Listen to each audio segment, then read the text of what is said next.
On Fox's The Five, they decided to talk about food stamps. This ought to be good. Let's listen.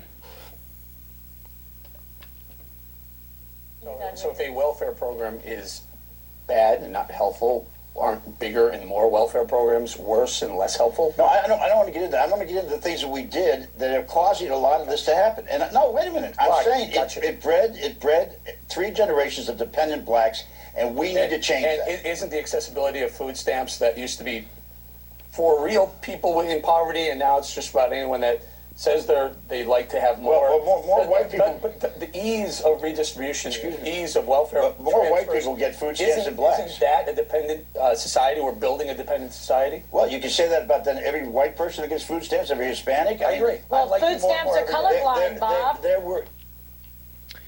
That's fantastic. So number one, quote, food stamps used to be for real people in poverty, and now it's just about people who want more.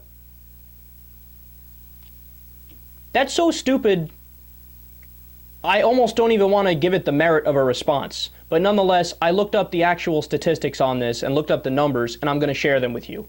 So the average income of somebody on food stamps. Before I give it to you, take a guess in your mind what you think it is. The average income of somebody on food stamps. So what do you think, like $24,000, right? Because that's almost no money. You can't live off that almost anywhere, right? 30,000, rough thereabouts. No. $8,772 a year. Now, again, most of these people working, hard working. They could only get a part-time job or a couple part-time jobs, or they've been laid off, they're going through some hard times. It's not like these are people who purposely say, I want to check out of society and sit down and watch SpongeBob all day. That's not happening, right?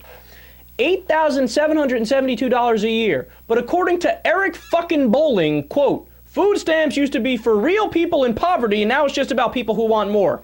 Does $8,772 sound like people in real poverty to you? Because it does to me. Let me give you more numbers. 49% of all participants' households have children 17 years old or younger. Which of those people would you like to kick off, Eric? 55% of those are single-parent households. Which ones of those would you like to kick off, Eric? I'm listening. 15% of all participant households have elderly people, age 60 or older. Would you like the old people to starve? Is that better in your crazy little mind? Would you be able to rationalize it better? Would you sleep at night better if Grandma Maud couldn't have some food in her stomach? So then, of course, the question is, how much money do they get? How much money do they get? Well, on average, food stamp recipient, and by the way, the program is now called SNAP, it's $134.29 per month. That works out to about $4.50 a day. Oh, you lucky ones, you, living lives of opulence. Are you getting lobster and filet mignon? We're all so jealous. Do you have a yacht? Then, of course, they trot out the old argument of, oh, you're breeding dependence by having these programs. Idiots! They're giving so little money, it is not an envious situation. And by the way, it's only temporary for when people lose their jobs or they fall on hard times or they don't have enough income. And over 90% of people taking social safety net programs, well over 90%, never become dependent.